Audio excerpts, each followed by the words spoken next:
اعوذ بالله من الشیطان الرجیم بسم الله الرحمن الرحیم. ګرانو مینوالو سلامونه نیکي پرځولي الله ټول په خپل امن کې وساته. عزتمندو د اخلاص پروګرام د طرف نن داسې یو پروګرام تاسو له درېدلی راوړم. عزتمندو زه چې په دې کور کې کوم د خپلې مور کور ته راغلم دا زما مور د ځکه چې زمونږ مشره ده. عزتمندو دې مور 15 کاله مخکې عزتمندو د دې خاوند وفات شو. یو بچی دی چې هغې ته هغې کونتون وکړو ژوند دې تېر کړو. نن د افسوس دا مقام دی عزتمندو د الله د طرف نه ده د هغې په کور کې چې څه اسره بسره وه څه مال او څه هغې له چا ورکړو په زکات کې یا په عشر کې عزتمندو هغه په دې کور کې ایره شوي دي. اور د څنګه لګېدلی و چې د بجلۍ د سرکټ نه هغې د بجلۍ نه اور اغستی او هغه کور چې دی عزتمندو تاسو ته زه سامانونه هم ښیم د دوی ده هغه نن ایره پروت دی. عزتمندو دا مور ډېره بې انتهایي بې اعتباته ده چې په خودکشۍ باندې هغه مجبوره شوې وه. موږ رالو د هغې د حوصله افزایۍ دپاره پکار خو زما حکومت له د دې به هم څه اداري او الله دې په دې باندې رحم وکړي او الله دې هغوی په زړونو رحم اوبه توږي چې هغه زموږ دې مور عجزې ته وګوري او دې له کم از کم څه حوصله افزایي وکړي. نور په دې منګوره کې کوم خیر زرات هم کمي هغه هم زموږ د دې مور سره په هغې کې د دې حصه وکړي د دې زړه روغ شي. عزتمندو دې له به مونږ راشنو کوشش کوو د رزق کوشش پوله کوو په روجو کې.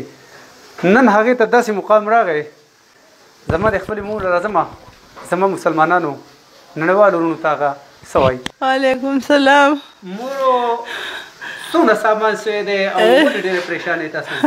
ډېره پریشانه یم. زما خاوند مړ شو 9 کاله زما د واده شي 10 بیا ما ته د 10 ورځو پاتې شو.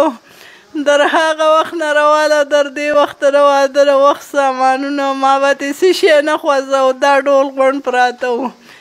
په دې کې المارۍ په دې کې مشینان په دې کې ډبل بیټې په دې کې کټونه په دې کې زما زوم راغی وي زه ځم کالام ته او دا 2 لکه روپۍ ته راوړې ما وې د ساره پورې به دله کېدم دغه ټوټې پرتې دي تاسو یې وګورئ او نور په دې کې هېڅ هم نه دي پاتې شوي.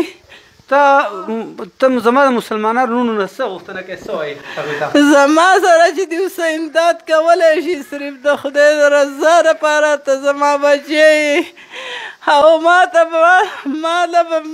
دې وخته پورې ما سره یې وښه ګړې بلخه ګړې بلخه ګړې بلخه ګړې خو ما د دې خپل سامان نه دونه شی نه و خوځولی او زه ډېر عاجزه یم. دقه زوی مې 72,000 روپۍ په ټوکو کې نوکر دی. نوره مې څه اسره نشته بغیر د خدای د اسرې نه او خودکشي مې بېګا کوله خو الله را باندې نه ده کلي د کلام په خاطر.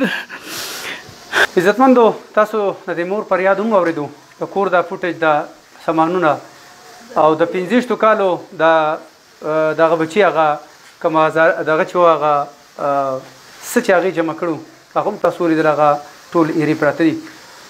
کتونکو زه به د خپل خاص کر د منګورې په دې منګوره کې په دې زمونږ په دې خیبر پښتونخوا کې داسې مسلمانان نونه شته چې هغه وس لرونکي دي. که موږ مسافرو ته ووایو نو مسافر غریبانان نن په ډېر بد حل دی. الله دې په ټول عالم اسلام په مسلمانانو په موږ باندې خپل رحم وکړي.